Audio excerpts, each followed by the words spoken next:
Vamos começando, aguardando aqui o pessoal entrar. Maria, boa noite.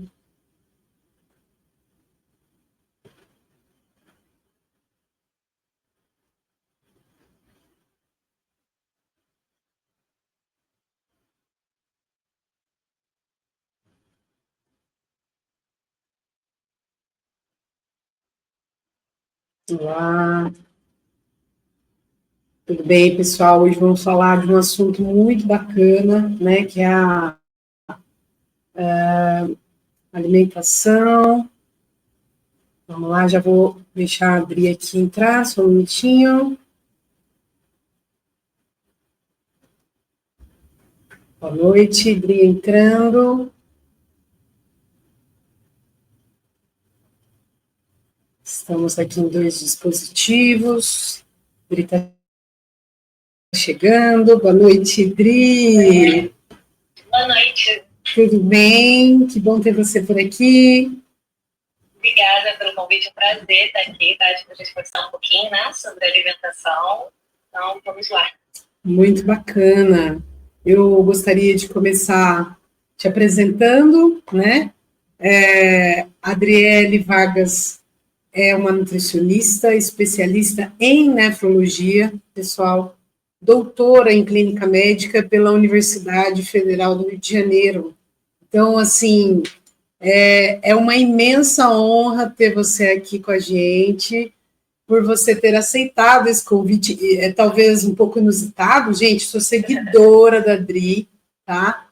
A Adri é uma nutricionista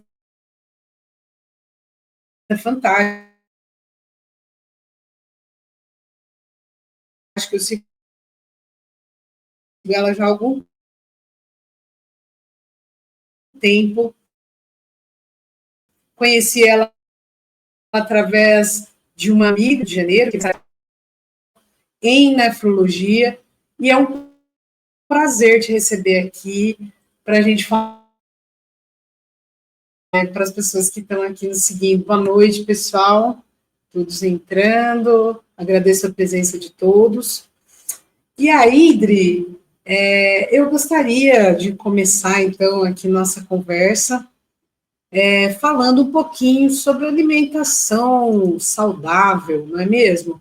Como que a gente pode falar da constituição do prato do brasileiro, né? De um modo geral, dentro dos congressos, dentro da nossa clínica, dos nossos atendimentos ambulatoriais, a nossa dieta brasileira, ela é muito rica, né? E tem, assim, uma característica de ser um prato saudável. O que você nos diz em relação a constituição desse prato? Uma coisa que eu queria que você falasse para a gente, que às vezes fica um pouquinho perdido, né? As pessoas falam, mas isso é carboidrato, mas isso é proteína. Rapidamente, para que quem estivesse entrando aqui participando conosco entendesse como é a constituição de um prato. Exatamente. Então, vamos lá. Para a gente falar, né, sobre a questão de prato, uma coisa bem legal, quem quiser, né, pesquisar, depois jogar no Google, assim, o Guia Alimentar da população brasileira, acho que é o nosso norte, né? Ele fala muito sobre alimentação. Lá no final tem os 10 passos para alimentação saudável. Ele tem uma linguagem bem legal da gente conseguir entender. E aí, quando a gente pensa na constituição de um prato, os nomes que normalmente a gente ouve dentro do nutricionista tem que ter carboidrato, tem que ter proteína, tem que ter verduras, né, as folhas com fibra, mas como que a gente traduz? Aqui no consultório, por exemplo, eu gosto muito de exemplificar, né, de eu adoro os seus exemplos. Minhas comidinhas, então eu deixei aqui, ó. Que maravilhoso. E aí fica um pouco mais fácil da gente ver a composição do prato.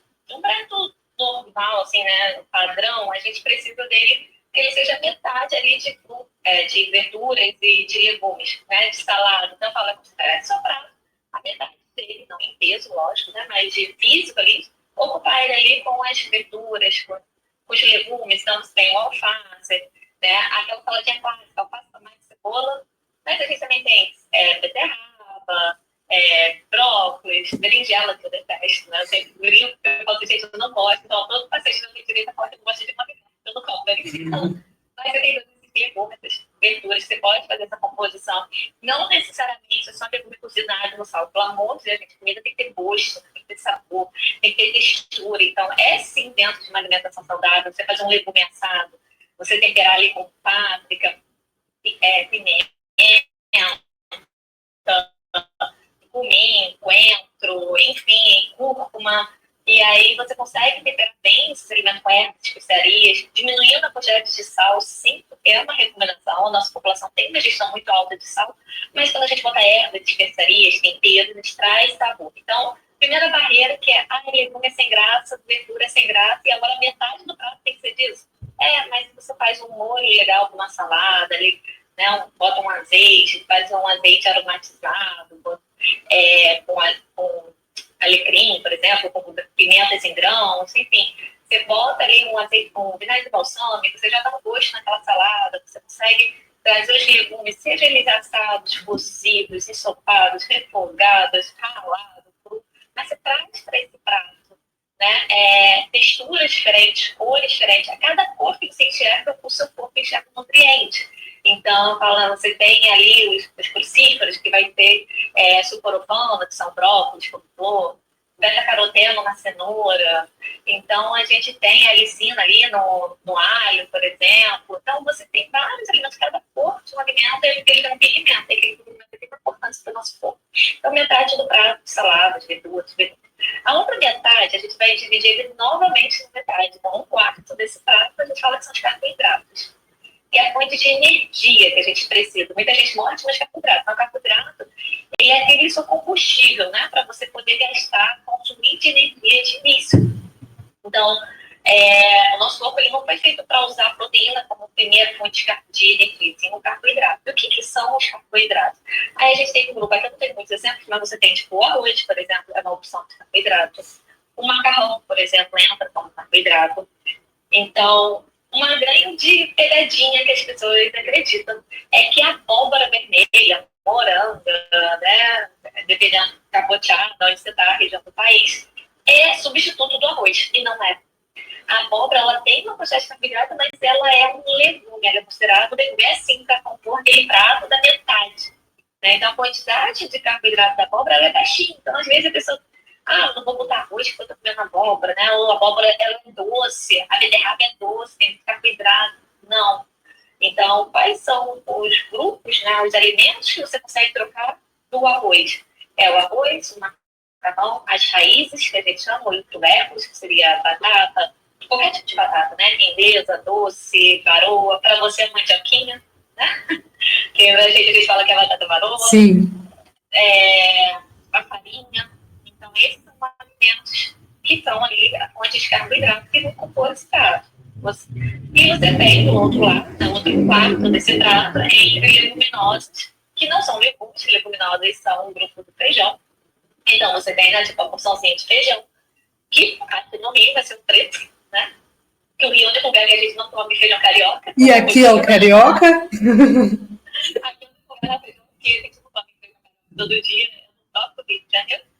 Mas todos esses tipos de feijões, eles são muito semelhantes, então não tem qual que é melhor, preto, vermelho, verde, carioca, o branco, enfim. A gente tem grão de bico, lentilha, e aí eles compõem ali esse prato junto com as proteínas de origem animal. A gente fala proteína, não, proteína de origem animal são as carnes. E aí a gente tem, né, tipo carne vermelha, tipo bife, a gente vai ter essa carne mesmo em picadinho, acreditem, é um salmão, né? Vermelho branqueado, não era para ser um peixe.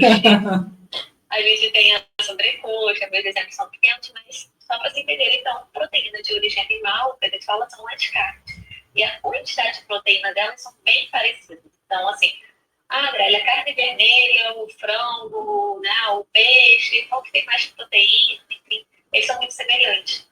A não ser que tem pessoas que têm um protocolo de emagrecimento, né, de ganho de massa muscular, uma coisa muito específica, às vezes é atleta, e aí tudo muito contabilizado, pode ser que faça diferença. Aí a gente fala, a vermelha tem mais proteína, por exemplo, que o frango. Mas para a população geral, a gente fala que são muito semelhantes a quantidade. E assim, esse pedaço aqui equivale a 80 gramas, tá? Mas para vocês entenderem, um pedaço de 100 gramas de carne, ele não tem 100 gramas de proteína, isso é importante falar. Ele vai ter ali em torno de 30 gramas de proteína, 28, 25, dependendo do corte. Então, quando ele fala assim, eu estou comendo 80 gramas de proteína, você não está comendo isso aqui. Isso aqui são 80 gramas de carne. Sim. Então, a gente tem que ter um pouquinho desse cuidado, né, para a gente poder ajustar. Então, resumindo, o prato, né, esperado aquele prato que tem 50% de vegetais, junto com legumes, e aí você pode botar um azeite, pode botar uma semente, que aí isso aumenta a quantidade de fibra. A outra metade, a gente diz, né, então um quarto ali vai ser dos carboidratos, e o outro pedaço ali de proteína, de origem animal e vegetal, que vão ser, né, na verdade, a combinação das carboidratos. A gente vê no Brasil, né, de modo geral, em qualquer lugar do nosso país, é muito, como você falou, né, de composição. Perfeito. Por que eu trouxe essa discussão, né, que eu queria que você falasse? Porque hoje nós temos, assim, visto no dia a dia, na nossa correria, que a gente acaba optando por alimentos que não são tão verdadeiros, assim, digamos, né?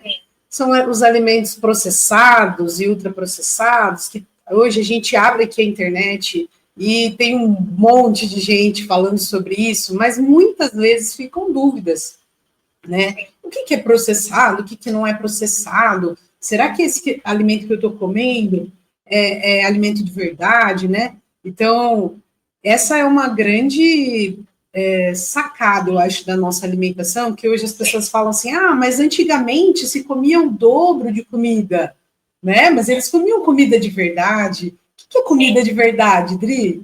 Então, vamos lá. Primeiro, assim, comida de verdade é a comida realmente que eu falo que minha avó comia, né? Que antigamente, que é a comida que você sabe o que é, você sabe dar nome aos bois, vamos falar assim, né? Então, assim, arroz, feijão, você sabe o que é arroz, você sabe o que é feijão, é aquilo que veio da natureza, que veio, né? Você olha para a natureza e você enxerga aquele alimento. Por exemplo, se você faz um arroz, né? O arroz, ele tá aqui, feito. No saco, ele vai estar o grão puro, né? Ali cru. Mas se você for lá pegar um negócio de arroz, debulhar, vai ver o grão muito parecido com o que está no saco. Então, aquele alimento, a gente fala comida de verdade, são alimentos que ele praticamente da natureza, né? Da roça para a sua mesa, né? De casa. Então, é o arroz, o feijão, são as carnes, as frutas, verduras, os legumes. E aí, a nossa base, a nossa alimentação tem que ser desses alimentos. E por que você comia muito antigamente, não engordava, e agora você fala, não faz nada e eu engordo? Porque é uma maior, assim, pegadinha. Pega o pessoal assim, na ponta do pé, né, da cambalhota, e fala, nossa, estou fazendo dieta, mas eu não emagreço. Mas é porque de noite eu nem janto. Eu como só um biscoito, eu só como biscoito, bolacha, mas biscoito com manteiga, com margarina e um cafezinho, ou um suco de laranja, que é natural. Um copo de leite. Um copo de leite. E aí você vai ver, às vezes, a composição calórica daquele alimento é maior do que de um jantar. Como assim? André, o biscoito creme crack, normalmente, ele, dependendo, né, da marca, mas a porção dele é de 4 a 6 biscoitinhos, equivale a um pão francês. A um cacetinho, a um pão de sal, enfim, dependendo da cidade, para vocês entenderem melhor. Então, às vezes, você nem come um pão francês, aí você fala assim, vou comer um biscoito creme crack, que ele é mais saudável, é biscoito de dieta, tá horrível, mas eu tô comendo. É só de água e sal. Só que eu brinco assim, eu falo que é gente, eu não sou assim, meus pacientes estão em live em todo lugar, tá? Água e sal, se fosse água e sal, o biscoito, o mar, né, esse é um grande biscoito, né, tem de água e sal. Então, a gente tem essa questão da densidade calórica do alimento. Então, por que antigamente as pessoas comiam e não engordavam? Porque os alimentos, eles tinham uma densidade calórica menor. Então, por exemplo, você pega um prato de comida, você consegue botar bastante comida, ali, 400 gramas de comida, arroz, feijão, carne, salada, como a gente falou na primeira parte da live, e você tem às vezes ali 400, 500 calorias. Enquanto o Big Mac explodiu de 1000. Só que você às vezes consegue comer 2 sanduíches, né, 2 lanches, e não consegue comer 2 vezes aquele prato de comida. Você vai comer sei lá, 800 gramas de comida, é muita coisa para a maioria das pessoas. O meu prato ele tem uma média de 300 gramas. Então, você imagina, você não consegue comer às vezes 800 gramas de comida, mas você come 2 lanches ou 2 hambúrgueres, né?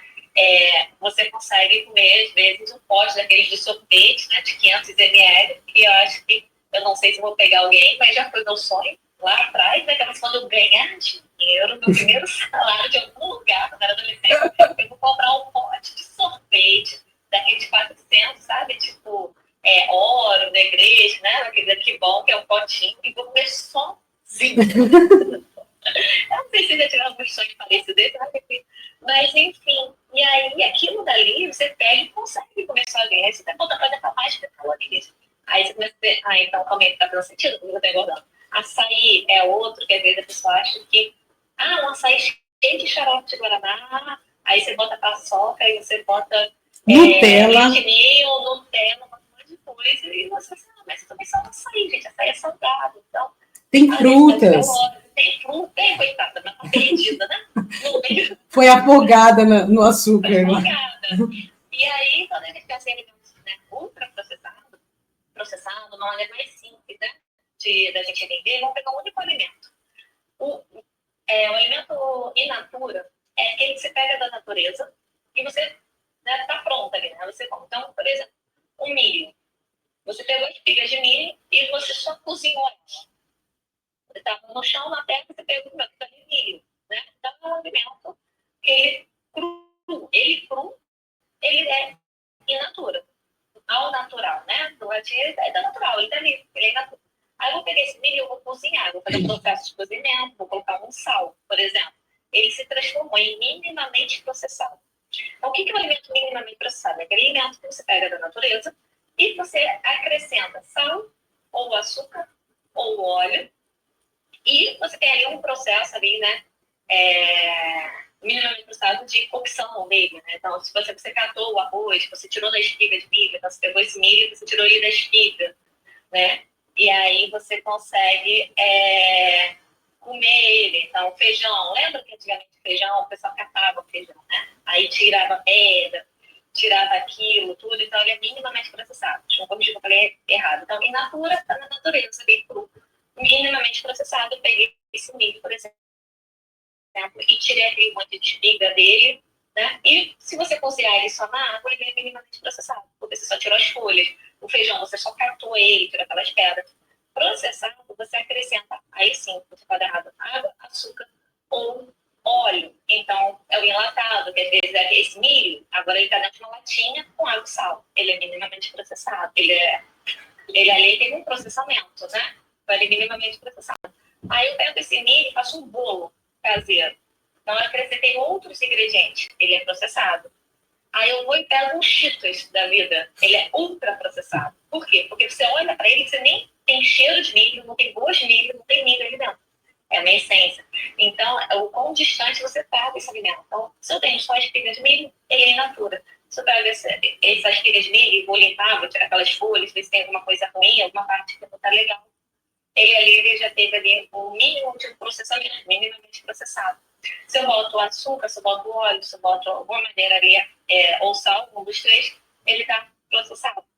E aí, eu me distancio muito daquela matéria de origem, por exemplo, os pacotinhos, um Cheetos da vida, ele é ultra processado.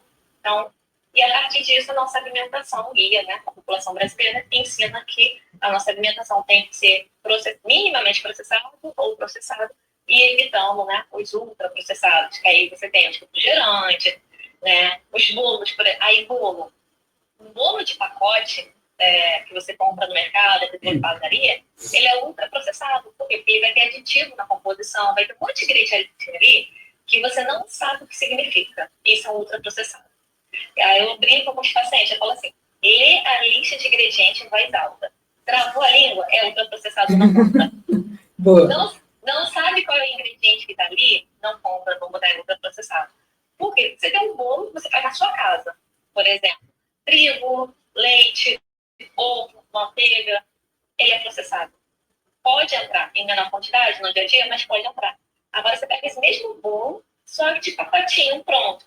Aí você lê a lista de ingredientes, tem um monte de aditivo. Ele virou ultraprocessado. Molho de tomate, a mesma coisa. Molho de tomate em lata ou em garrafa passada, normalmente vai ter tomate, sal, vinagre, às vezes, né? Um pouquinho de açúcar, processado. Aí esse mesmo molho de tomate está doado, o sachê, que tem uma lista enorme, um monte de nome que você não sabe o que significa, ultraprocessado. Então, no mercado, o processado ele mistura com o ultraprocessado. Então, você não sabe o que significa aquele nome, é um ultraprocessado. Tem um nome ali que você não compraria na sua geladeira. Não tem como eu ter um excesso fome de potássio, um aditivo. Ele é um ultraprocessado. Macarrão, processado. Né? Miojo, macarrão instantâneo, ultraprocessado. E aí a pessoa consegue entender e ir limpando a alimentação. Né? E por que a gente está abordando isso, pessoal? Porque no processo de construção de saúde, a escolha dos alimentos no nosso dia a dia faz total diferença. E até eu comentei com a Adri, nós estamos nos conhecendo assim pessoalmente hoje aqui também, né? Graças ao advento da internet e toda essa possibilidade que a gente tem de se comunicar com pessoas que estão muito distantes, né? E hoje a gente consegue ficar mais próximo.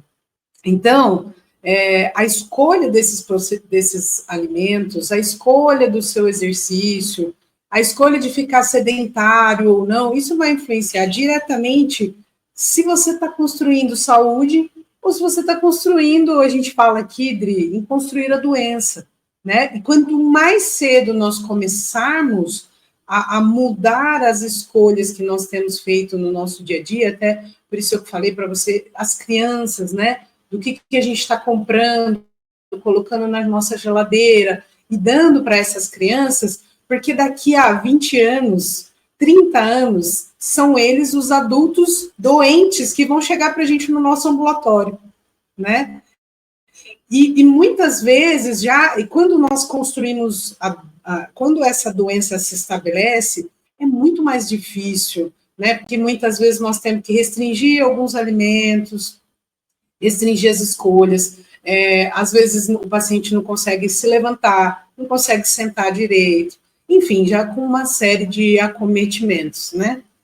E eu queria que você abordasse também, Indri, agora, já que você falou dos ultraprocessados, eu trabalho também com idosos, né? Nós atendemos muitos pacientes idosos, hipertensos, diabéticos, já com insuficiência renal, com N problemas de saúde, e a gente escuta assim no consultório: ai, doutora, eu não gosto mais de carne. Ai, doutora, esse alimento não desce muito bem. E aí vai mudando o paladar. Isso com a idade, mas eu gostaria que você abordasse essa questão da escolha dos alimentos, se isso pode interferir na minha predileção, ou seja, no meu gosto por determinados alimentos ou não. Sim, primeiro o paladar ele muda ao longo da vida, assim, por exemplo. Eu atendo muitos idosos, né? Quem está chegando agora sou nutricionista especializada em nutrição renal, então eu atendo uma população idosa bem grande que eu atendo. E o idoso, ele tem duas características muito comuns, tá?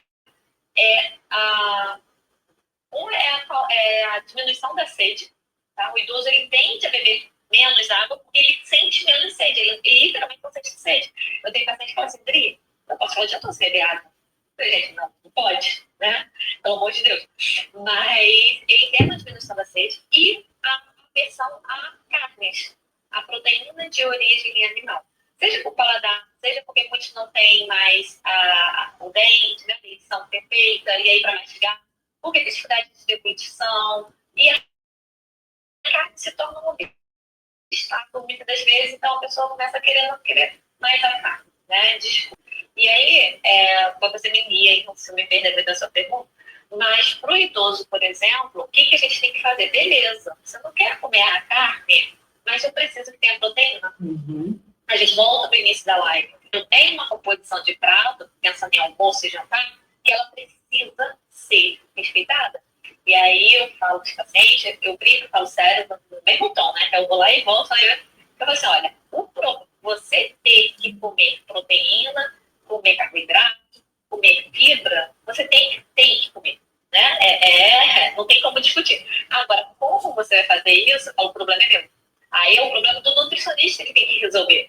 Como assim? Se ele vira para mim e fala, eu não janto à noite, eu não posso virar para ele e falar assim, o problema é seu, você vai jantar, porque senão você vai ficar desnutrido, senão você vai perder massa muscular, senão você vai perder força, senão daqui a pouco você não consegue mais andar. Não, ele veio me procurar, ou seja, ele veio procurar ajuda. Então, esse problema se torna meu. Então, ele falou para mim, eu não janto, beleza? Mas ele precisa comer, por exemplo, proteína, que é uma das grandes dificuldades do idoso. Como eu vou dar essa proteína para ele?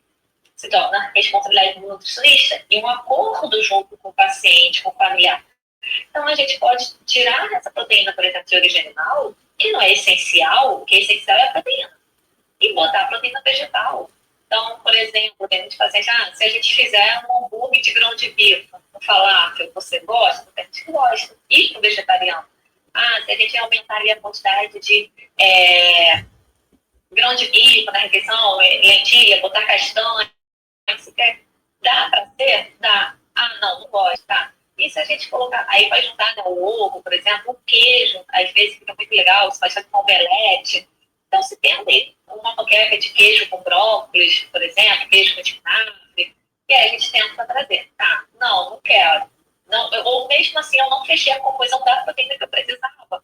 A gente pode usar os suplementos. Então, tem, por exemplo, o whey.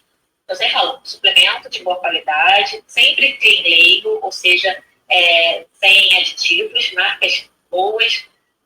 Por exemplo, tem várias que eu utilizo, Nutrify, Qualib, Essential, Dafon, Pura Vida, Nutrisox. São marcas que eu sempre recomendo, que são mais limpas, né? Uma vez que você se propõe a usar suplemento, eles são suplementos de boa qualidade. E a gente pode trazer esse whey em formato de uma vitamina, que às vezes para ele é mais agradável. Então, deixa os 4 biscoitos de creme que ele quer comer, mas a gente faz uma vitamina. E dentro dessa vitamina, cabe toda a minha imaginação, tá?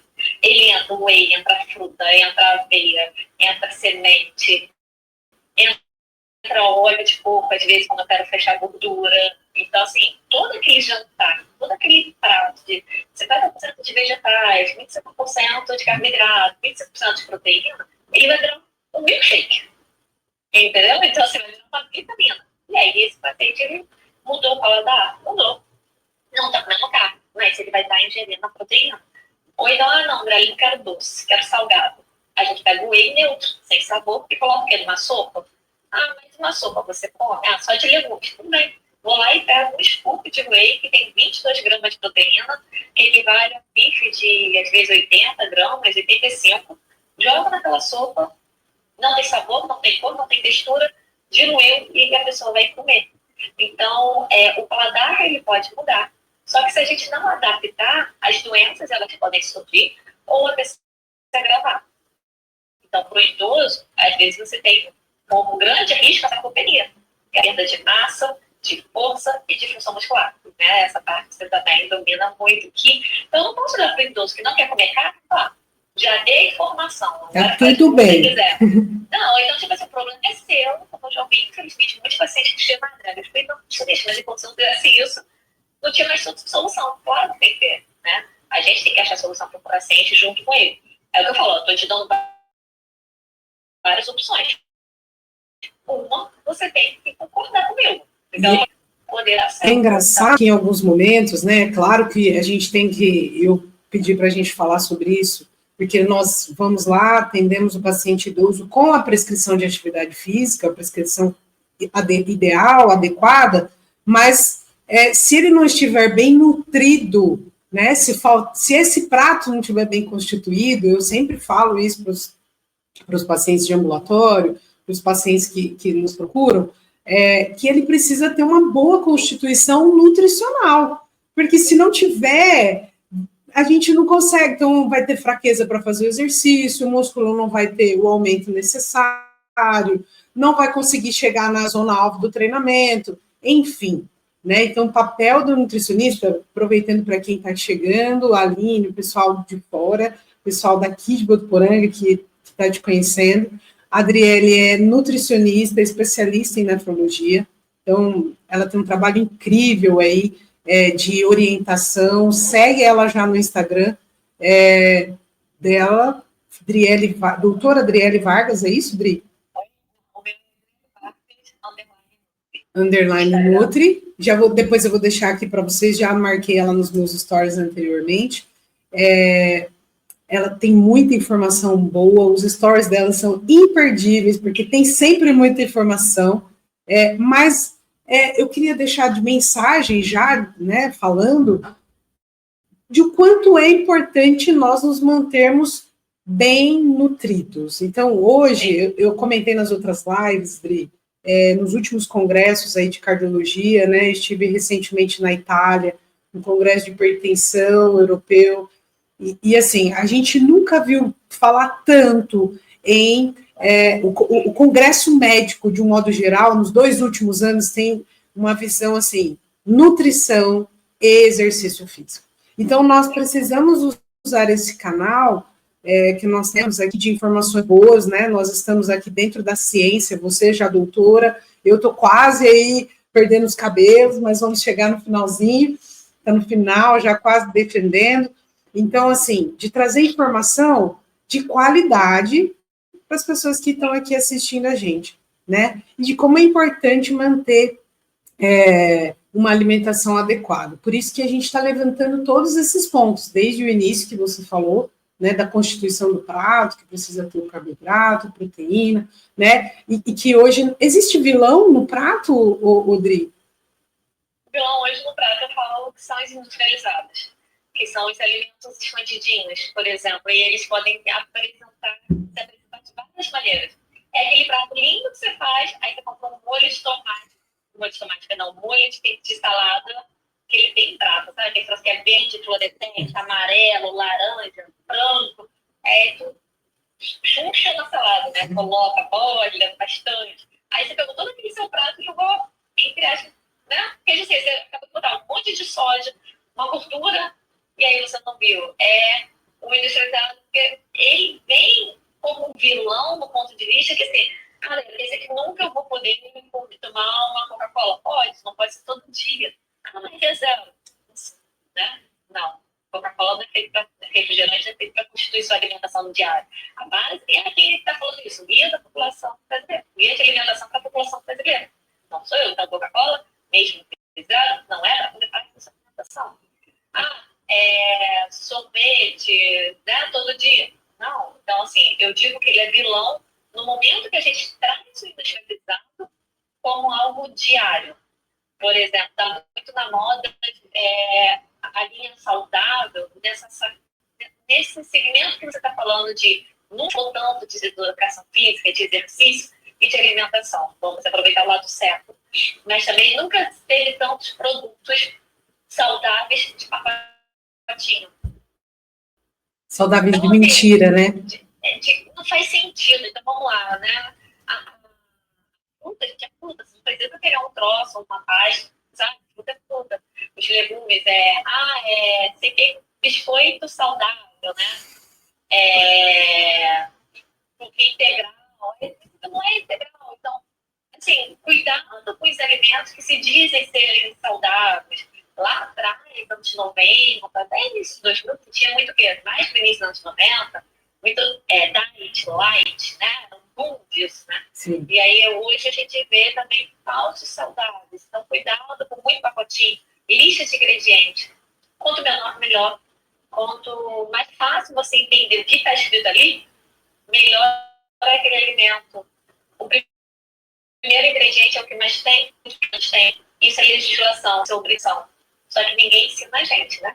Então, por exemplo, se você está comprando um suco de uva de caixinha, nem todo suco de uva é igual. Então, o suco de uva integral, ele vai ter lá, composição, uva, acabou. E água no máximo. No máximo, se ele não for integral, água. E aí, às vezes, ele é adoçado, aí tem açúcar.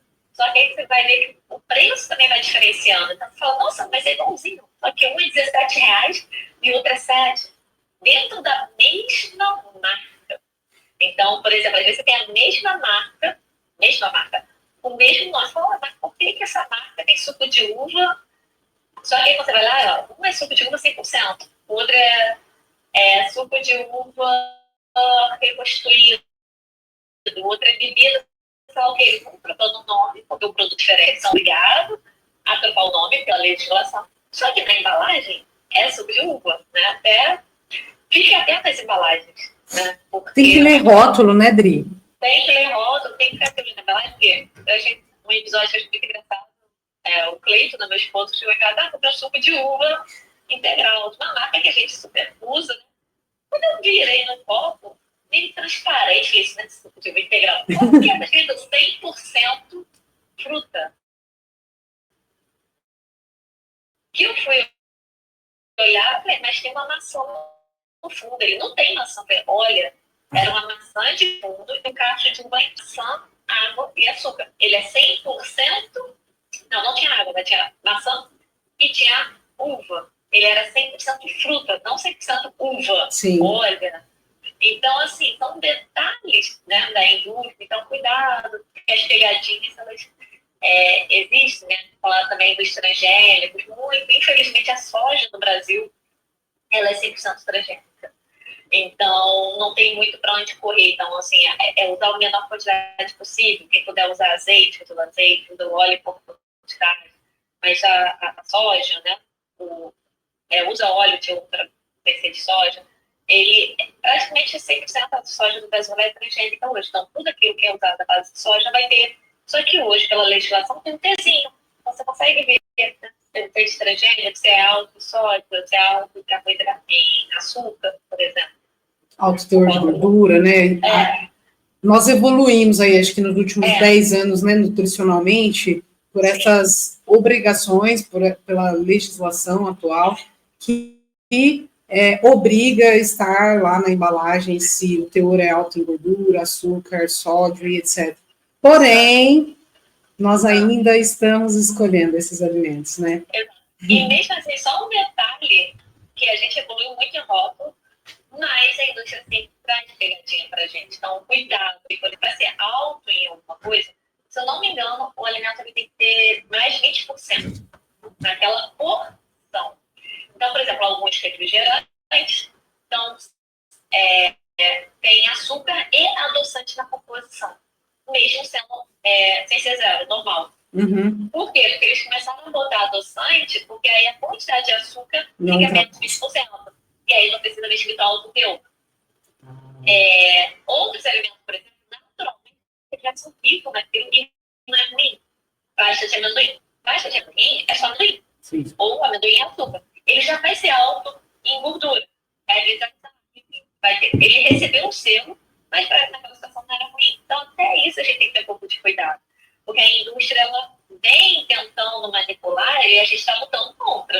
Né? Então, assim, como o gelante não vai ser alto teor em açúcar? Ou como, né, com produto, porque é na porção. E às vezes eles diminuem o tamanho da porção. Por exemplo, cookie. Tem porção que é um cookie meio. Quem come um cookie meio? 2 ou 3, né? Aquela porção, ele come um cookie meio, mas naquela porção, ele não chega a ser alguma coisa. Então, cuidado, sempre pensando em ser pacotinho. Claro que vai ter bastante gordura, claro que vai ter bastante açúcar, claro que vai ter bastante sódio. E isso vale para todos os componentes, né? Eu fui ao mercado rapidamente à tarde, e aí eu fui pegar um iogurte. O iogurte é campeão, né, também, assim, porque o iogurte tradicional, ele tem o leite, o fermento lácteo, né? E tem mais alguma coisa? Acho que só isso. E aí eu tava lá. Deixa eu dar uma olhada aqui. Aí o outro, não sei quanto de carboidrato. Uai, o que esse carboidrato a mais aqui tá fazendo? Né? Então, assim, a gente precisa sempre estar de olho até para comprar e o que está comprando o tempo todo, né? Dri, fantástico até agora. Eu ficaria com você aqui 5 dias falando. Mas eu quero que você fale um pouquinho para a gente também sobre a sua principal linha de pesquisa, né, de trabalho, que são os pacientes renais crônicos, né, e nós temos já, o pessoal está perguntando, tem uma pergunta, e eu li aqui primeiro a da Sônia, que quem tem cálculo renal pode tomar creatina? Isso é uma dúvida bem comum, né, a gente pode responder daqui a pouco. Mas fala um pouquinho para a gente de como é a nutrição para esses pacientes. É muito comum a gente ainda escutar assim, o médico falou que eu não posso comer mais carne. Então, tem alguns mitos, algumas verdades. O que dá para você falar para a gente aqui? Claro que nada disso dispensa a consulta com você e com um profissional especializado, mas o que você tem de mensagem para passar para a gente? A primeira coisa é que a doença renal, ela não dói. A doença renal crônica. Então, a gente tem uma diferença de doença renal para cálculo renal. Então, a doença renal, ela é a perda da função ou da estrutura do rim ali por pelo menos 3 meses consecutivos. Então, é uma coisa que não dói, mas é crônica, progressiva e lenta essa perda, que traz várias complicações. Então, o que a gente precisa ter exame de rotina chamado creatinina. Eu vi que o professor Edson ele entrou aqui no início, então assim, ele fala, né, o grande, que fala da creatinina, porque é um exame barato, é um exame simples, exame de sangue, ele deve custar, eu chuto em torno de 15, 30 reais, você consegue pagar até particular esse exame, ele é exame de rotina. Então, assim, quem não dosou a creatinina, por favor, dose o valor da creatinina, porque é um marcador para receber como esse rim. Porque uma vez que você tem uma doença que é progressiva, irreversível e não dói, a gente tem que estar na prevenção. Então, vai fazer exame de sangue, eu sempre brinco, você sabe o valor da glicose, mas você sabe o valor da creatinina? Então, você tem que saber o valor da creatinina, porque a doença renal, ela não dói. E aí, uma vez que você tem a doença renal, como que a gente vai trabalhar com essa alimentação? Né? A doença renal é dividida em 3 grandes partes, vamos falar. Assim, você tem a doença renal, que é o tratamento conservador, que é quando você tem uma diminuição da função renal, mas ainda o rim funciona, junto com medicação, alimentação, ele consegue desempenhar os seus papéis ali. Você tem a diálise, que é quando esse rim está funcionando muito pouquinho ali, normalmente abaixo de 15%, mas hoje em dia até fala abaixo de 10% da função renal. Só para você entender, um rim adulto, ele de adulto, né, até 40 anos, ele vai filtrar de 90 a 120 ml, então se você tem uma perda de função renal ali abaixo de 10%, né, normalmente a gente tem a diálise, que aí tem 2 métodos, pode ser pela barriga, que é a diálise peritoneal, ou pelo braço, né, que é a hemodiálise, e aí eu preciso preservar ali, a alimentação vai mudar completamente. E um terceiro momento é quando tem um transplante, que aí a gente é uma outra fase. Então a gente tem 3 grandes fases. As 2 principais, a alimentação principal, conservador, e ainda está funcional, mas pela função renal, você vai ter que controlar a ingestão de proteína das carnes, não é tirar, não é zerar. Alguns mitos é achar que o frango, por exemplo, vai ter menos proteína do que a carne, e isso a gente falou lá no início. Não é assim. Então não adianta separar de comer carne no dobro de frango. Nós controlamos muita ingestão de proteína nesse primeiro momento. Quem faz hemodiálise, uma das principais mudanças é a questão da carne, que a gente inverte, como você perde proteína nesse tratamento, você acaba tendo que aumentar a ingestão de proteína, então você passa de um plano alimentar com pouca proteína para um plano com muita proteína, e o líquido, que costuma ser restrito, porque se o rim não está funcionando ali como deveria, você tem a máquina fazendo a função do rim, a pessoa também urina menos. Alguns pacientes chegam até a não urinar ou fazer menos de 500 ml de xixi. Então, no conservador, você diminui carne e o líquido normalmente não tem restrição. Na hemodiálise ou diálise peritoneal, a gente aumenta a quantidade de carne. Por quê? Porque não é mais, você não está mais preservando a função renal, você tem uma máquina que faz, e essa máquina, quando ela filtra, ela sem querer deixa passar proteína que não era, para jogar fora. Então, eu preciso pôr em vida um pouquinho mais de proteína, ou seja, carne, leite, queijo, e eu restringo o líquido, porque o rim não está filtrando, então você acaba não fazendo mais xixi na quantidade que você fazia antes. E depois o pós-transplante, né? Que aí vai depender de como o rim vai funcionar, maior diferença. No início desse transplante, você fez uma cirurgia muito grande, você tem que preservar esse rim, fazer com que esse corpo não rejeite esse rim externo. Então, você tem uma alimentação com muito cuidado para evitar infecção, evitar rejeição. Então, de modo geral, assim, na doença renal, são as grandes diferenças, que não tem nada a ver com cálculo renal, por exemplo. Cálculo renal sim vai doer, né? Porque cálculo renal já é estrutural, só tem perda de função. Você vai ter que ter um cuidado ali com a alimentação, principalmente o básico, aumentando a ingestão de líquido, controlando muito industrializado. O sal também, né? Toda vez que a gente fala de doença renal, seja ela qual for, na doença renal crônica ou no cálculo renal, diminuir ali industrializado, controlar sal. De jeito nenhum usar sal de adição, né? Tipo sobre a salada, por exemplo. De modo geral, são essas as principais diferenças. Então, nós temos aí vários pontos importantes dentro do contexto da doença renal, né? E que eu sempre falo assim, eu tenho, acho que a Dulce estava aqui, é uma pessoa querida e que eu falei muito para ela de seguir, acho que ela já te segue já há algum tempo, e também para que ela assistisse o que você falando aqui. É importante que, para cada fase da doença, existe uma prescrição diferenciada, né? E o acompanhamento do nutricionista é de suma importância.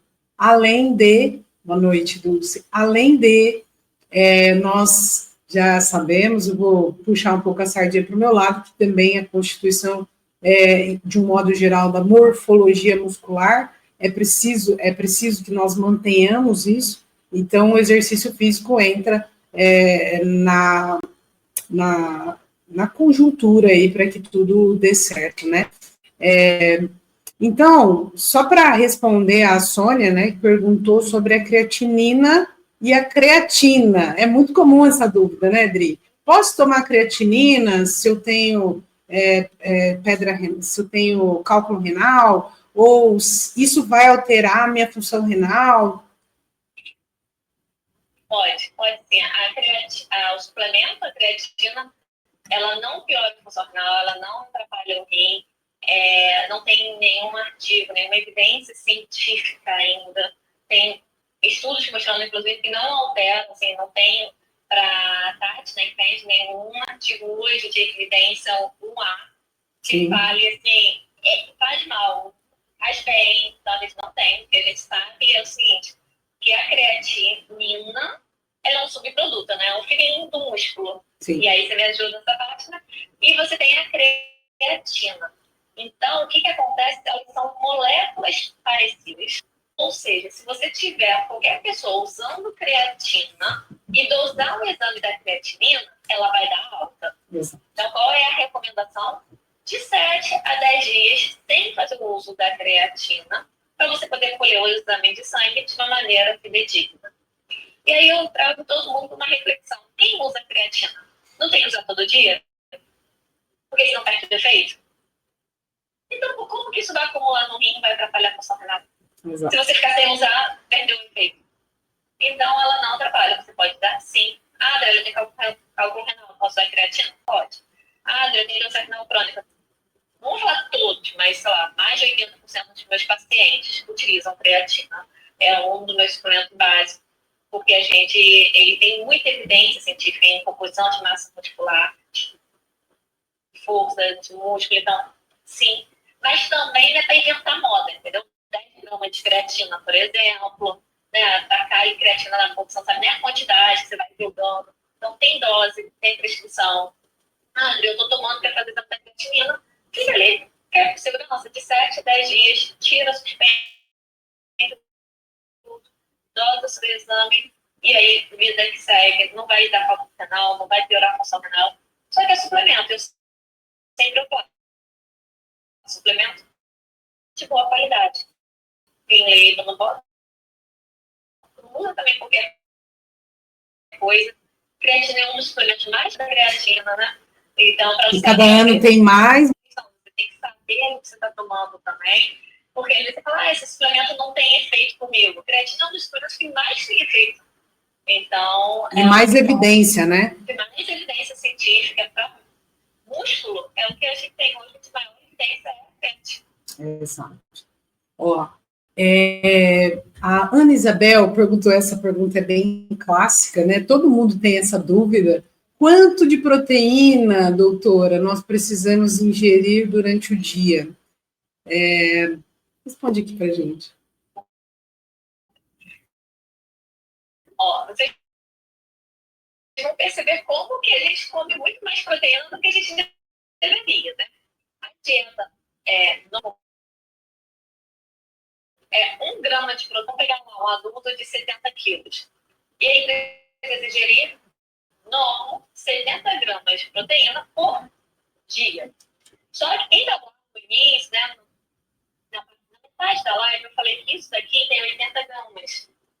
80 gramas de carne, não são 80 gramas de proteína. Então, aqui já está a primeira confusão. Então, você tem que ingerir 1 grama de proteína por quilo de peso. Se você tem 70 quilos, 70 gramas de proteína. E aí você tem que distribuir isso ao longo do seu dia. Por exemplo, um copo de leite de 200 ml, ele vai ter em torno de 6 gramas de proteína. Um ovo também. O ovo, o leite e o queijo, eles são substitutos. Então, por exemplo, um ovinho tem 6 gramas de proteína. Mas uma fatia de queijo também tem 6 gramas de proteína. Tá? Então, no café da manhã, você tomou lá 200 ml de leite, pingou café, não pingado, 200 ml de leite, 6 gramas de proteína. Comeu 2 ovos, mais 12 gramas, fechou em 18. Aí, no almoço, você comeu um bife desse daqui, que vai ter em torno de 20 gramas, mais ou menos, de proteína, né? 22. Tem 22 gramas com 18, 40.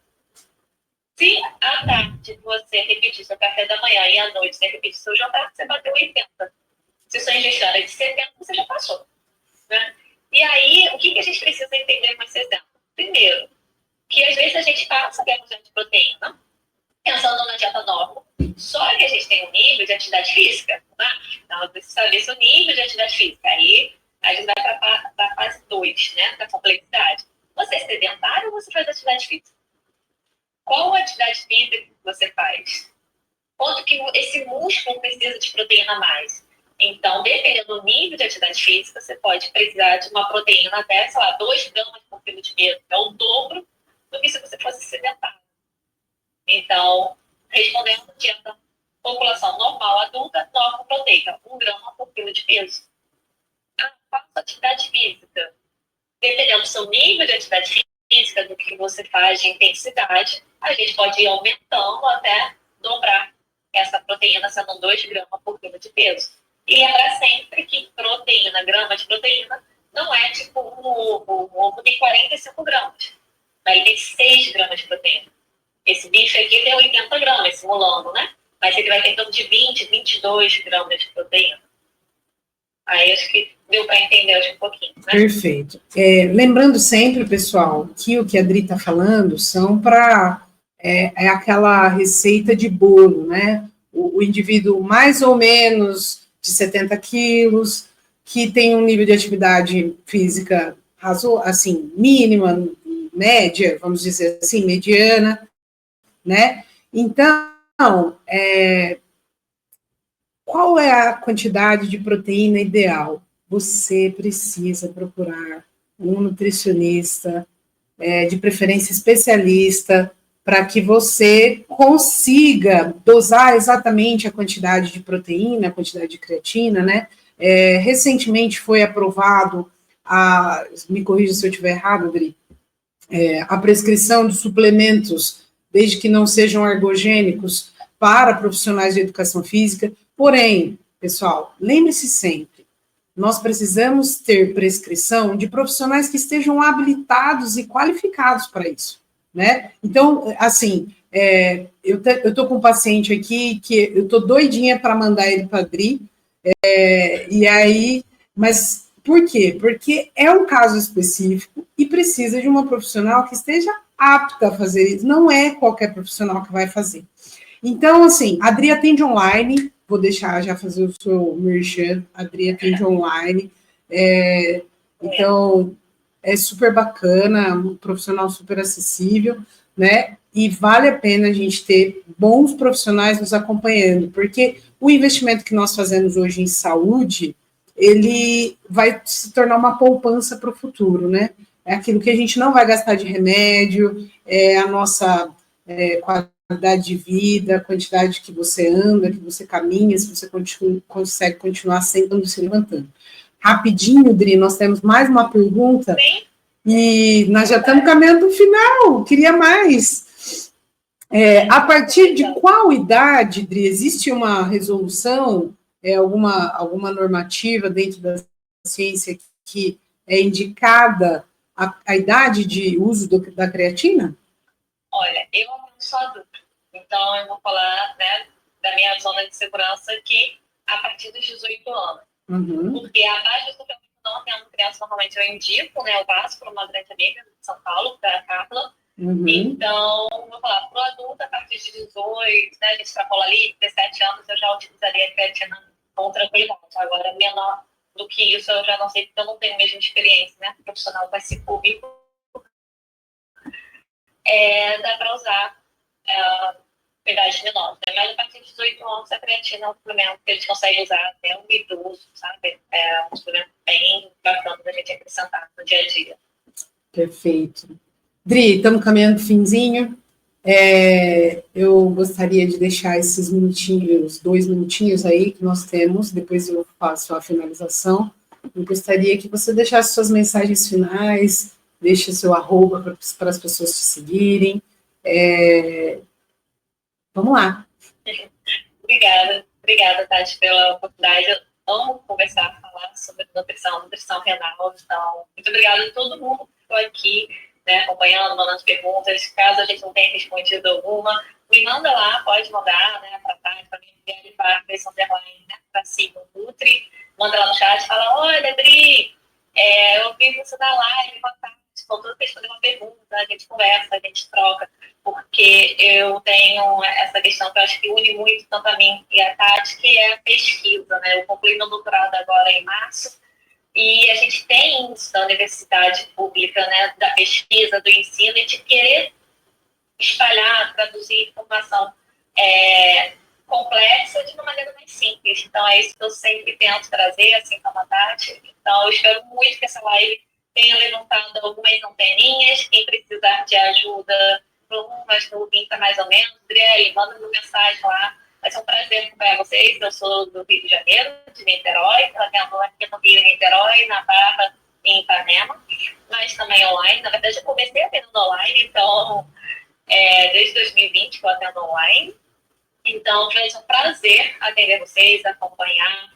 Me segue lá no Instagram, manda pergunta, a gente tira as dúvidas, porque a alimentação ela é a base de tudo, né? Se você quer ganhar massa muscular, você tem que ter uma boa alimentação. Se você quer melhorar a sua saúde, a alimentação que a gente come ali vai ser sempre a sua base, né? E o conhecimento é essencial. É o teu conhecimento que vai fazer você olhar uma prateleira do mercado e falar assim, eu vou pagar R$4 mais caro nesse produto, porque eu sei que ele é infinitamente melhor do que aquele outro, apesar de serem 2 molhos de tomate, por exemplo. Então, eu vou provocar vocês no final e assim passar para a Tati, é o que eu pergunto para os meus pacientes. O quão mais pobre mesmo, assim, o seu orçamento vai pesar se ao invés de você comprar esse produto, você comprar aquele. Ou, por exemplo, ao invés de você comprar uma Coca-Cola de 2 litros para você e para sua esposa, para o seu marido comer no final de semana uma pizza, você compraria 2 latinhas de 350. 2 latas dá R$10. O gerante está 8, tá? Mas qual impacto vai ser R$2 aí no tratamento? Porque a gente às vezes, né? Quero tirar vontade, vou no restaurante, vou pedir refil.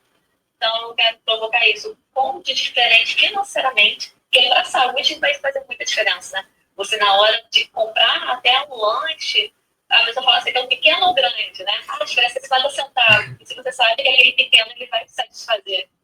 Então, essa provocação que eu quero deixar no final, a nossa saúde é muito importante. E a gente precisa fugir das armadilhas. Então, reflita sempre, né? Pô, será que eu preciso realmente do grande? Essa vantagem é tão vantagem assim? Pô, mas você é bobo, né? Você é trouxa, você causa de 50 centavos, eu vou dobrar minha batata frita. E aí, às vezes, não é o comer um lanche no final de semana, mas a nossa saúde é muito melhor. Então, isso fica a dica final. Dri, quero te agradecer imensamente. Vou finalizar essa, qualquer coisa a gente entra de novo. Tem mais uma pergunta aqui, mas eu acho que não vai dar tempo da gente responder, senão eu não consigo salvar a live. A Deluca Aline falou que a mãe teve infarto e consome pouca proteína, se ela pode consumir, se ela pode tomar whey. Sim. Pode tomar. Sim, pode tomar. Pensando em fechar a proteína, uma estratégia. A gente tem que fechar a proteína dela diária. Então, não está comendo carne, pode botar o whey. É uma estratégia que eu falei dela mais cedo, para poder fechar a proteína. Muita gratidão pelo convite, pelo aceite, por estar aqui. Espero que a gente possa se reunir outras vezes. Sim, tá? Obrigada de coração. Um beijo enorme. Termino o meu agradecimento pelo WhatsApp. Um beijo. Tchau, tchau.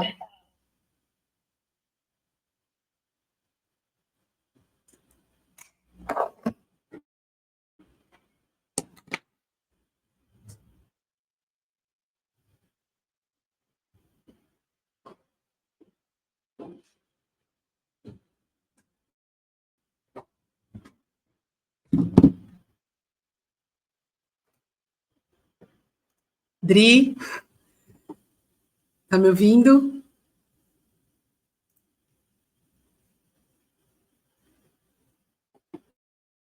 Oi. Dri, tá me ouvindo? Ah, estava desligado. Tô. Dri, tá me ouvindo? Tô. Tá me ouvindo? Agora estou te ouvindo. Ah, tá. Ó, sim, tive que finalizar porque senão ia encerrar e a gente não conseguia salvar. Muito obrigada, de verdade, de coração, pelo aceite. Sou sua fã do Instagram, adoro a forma como você aborda, e é justamente o que você falou no finzinho ali, sobre pegar a linguagem hard e trazer para o mais simples, né, para chegar em quem realmente precisa. Exatamente. Então, que você continue, que você persevere, que a gente possamos nos encontrar em mais lives. Conte comigo por aqui. Obrigada, Tati. Foi um prazer. Eu adoro fazer live, eu adoro falar. Enfim, eu espero que tenha sido legal, que tenha sido mais ou menos o que você esperava. E o que precisar, só chamar que a gente marca, a gente faz outra live. Acho que foi muito bacana. E aí, se tiver, foi o que eu falei, pergunta, tudo, quiser depois abrir caixinha, botar alguma coisa pra gente responder, fica à vontade, a gente consegue fazer essa troca, que eu gostei bastante, foi bem gostoso, foi divertido. Obrigadão pelo convite.